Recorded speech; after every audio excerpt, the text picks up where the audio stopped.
Chapter 6 in the series on Leviticus deals with the sacrificial system.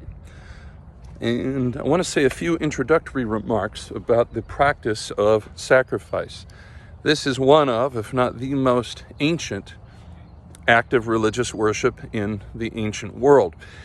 We find it in all civilizations. Now, different civilizations have different rituals connected with it.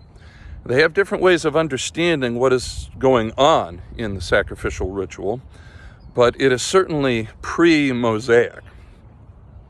What we will say, though, is that within the Levitical system, we saw in the previous lesson that there's a temple where Yahweh dwells amidst his people. There are purification rituals that have to be gone through before a person enters the temple. But once they're there, once they're in the temple precincts, the main act of worship is the sacrifice of an animal. And the function are threefold if we go through Leviticus and surrounding passages to establish, maintain, and repair the relationship between Yahweh and Israel. So, at Mount Sinai, when Moses and the Israelites enter into a covenant relationship with Yahweh, they perform a sacrifice. That establishes a relationship, However, they're also going to need to repair the relationship from time to time. If the covenant is broken, then an animal will be sacrificed. The blood of that animal will be used to provide atonement, that is to repair the relationship. But then we also see there are many occasions, probably most occasions, where people show up to the temple for Passover or Pentecost or tabernacles throughout the harvest year, and they sacrifice animals and they eat the flesh or the food in a meal, and that is to maintain the relationship. So to establish, maintain, and repair the relationship with Yahweh, that is what sacrifice is for. The flesh of the animal is to be used for food. The blood of the animal is to be used for atonement. We'll talk a little bit about how that works in the Mosaic system here in Part A. So in Part A here, I want to talk about sacrifice in general. There's three different kinds: to establish, maintain, and repair, and then there's sub-kinds under those. But they all have certain things in common. So the first thing that a person has to do is they have to select an animal to be sacrificed, and those will have to be pure. This is an idea known across cultures. Pure animals are those that you are allowed to sacrifice in the temple. So I can sacrifice a goat, but I can't sacrifice a tiger for obvious reasons. That would not be a good idea. And there are criteria for figuring out which animals are fit for sacrifice and which aren't. But for the sake of simplicity, in ancient Israel, there are just 5: cattle, sheep, goat, pigeon, and dove. A person can bring any one of those 5 to the temple to sacrifice. Any other animal is off limits, and to that extent, impure, at least for the purposes of sacrifice. Now, as we'll see later, there's also a subclass of what Israelites themselves may eat, because there's a special diet for priests, for Israelites, and for Gentiles. But we'll get to that a little bit later. As far as what's allowed on the altar: cattle, sheep, goat, pigeon, and dove. Once you select an animal, you have to make sure that it is not blemished. So there's a list of 12 blemishes, and I won't go through all 12 here in the book of Leviticus. You're not going to bring a lame goat. You're not going to bring a blind cow. In other words, you're not going to bring an animal that you don't otherwise want. It has to have high value, so you check to make sure that it is unblemished. And thirdly, now you bring it to the temple. You got to make sure that you're ritually pure before you approach the temple. Wash with water, wait a few days. Then there's a ritual involving about 7 different rites that will be true across sacrifices. So the first thing that you do is you present the animal. You're either going to present it to the east if it's a less holy offering, or to the north of the altar if it is a most holy offering. The holier the offering is, the closer you get to approach. And the idea of, you might say, well, what makes one offering more holy than another? How much meat you take home with you and how much you put on the altar.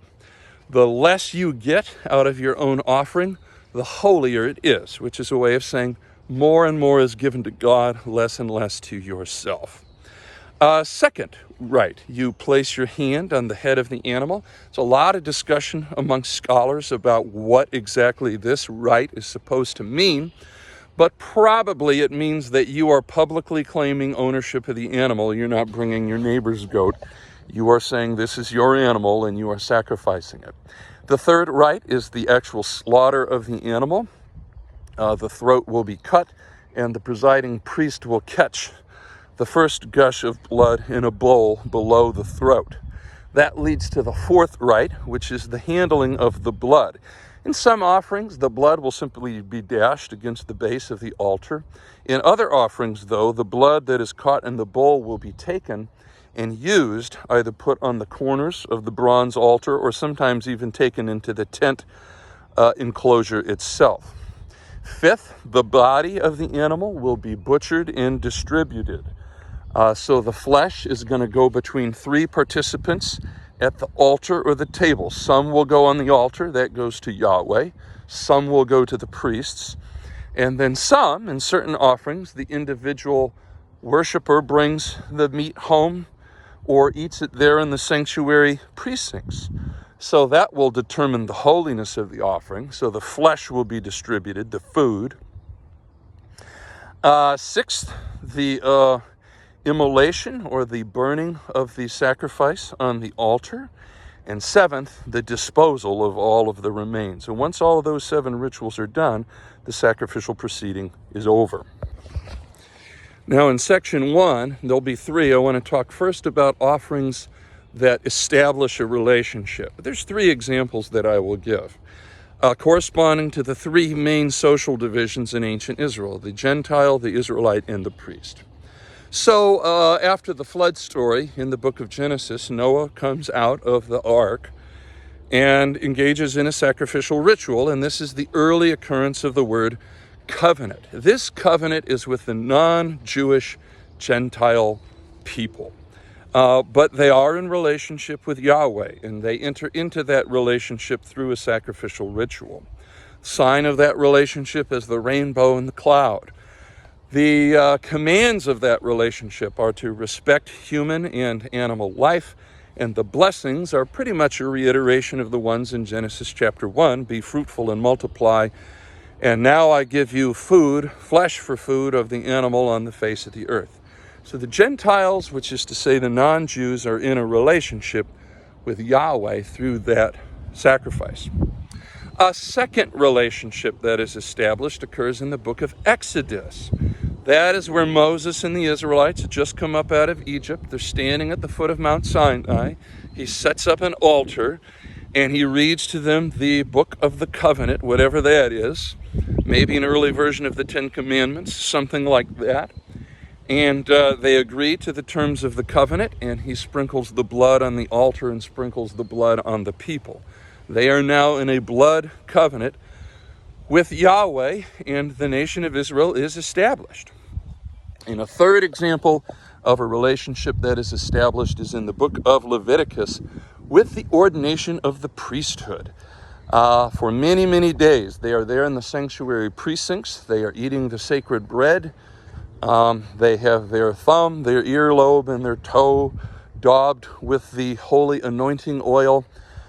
They eat a sacrificial meal in the sanctuary precincts, and when that process is over, they are ordained as priests, and they are in a special covenant relationship with Yahweh too. So one of the functions of sacrifice is to establish a relationship, and we see that there are 3, that with the Gentiles, that with the Israelites, and that with the priesthood. Section 2, I want to talk a little bit about repairing the relationship.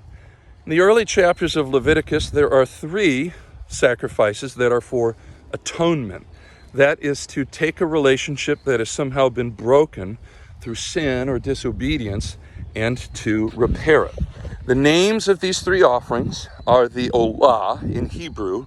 The Greek word there is Holocaust, though that is no longer a word that is much used. Most modern translations will call it a burnt offering. A second sacrifice of atonement is called the chatat. That's the Hebrew word. Often translated sin offering, though this is probably not a good translation. And then the third one is called the asham, often translated the reparation offering. Most modern translations call it a guilt offering, which I don't think is a very good translation. Sham should probably be translated reparation offering. Now, the first of these three, the olah, is the oldest. This is what people perform even before the sanctuary is built. When Noah makes an offering, it's an olah. When Abraham makes an offering, it's an olah. And that continues into the temple. These offerings are for sin between the individual privately and Yahweh. And they are brought often on a free will basis as the conscience of the offerer dictates. The other two offerings, the chatat and the asham, only appear in connection with the temple. And that gives us a clue as to what their function is. If a person does something in a very public way that not only is a sin on their own part, but also does harm to the community or the sanctuary itself, then they're going to bring a chatat, because the blood from that offering is going to be put on the gold horns of the gold altar in the holy place, or in some cases the horns of the bronze altar in the outer court. The asham, the reparation offering, is if they have somehow damaged something that is holy, and that one is accompanied by a fine, so they have to pay a fine in connection with that one.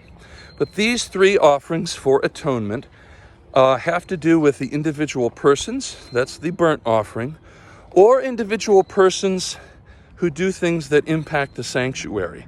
That is the asham, and that is the chatat. And now, in the third section, I'm going to deal with those offerings not to establish or repair, but to maintain relationship with Yahweh. And these offerings, the blood is not as important as the flesh, because the purpose of these offerings is to provide flesh for food. The three main types, Hebrew word for them is zebah shlamim, which means well-being offering, peace offering. Sometimes it's translated fellowship offering.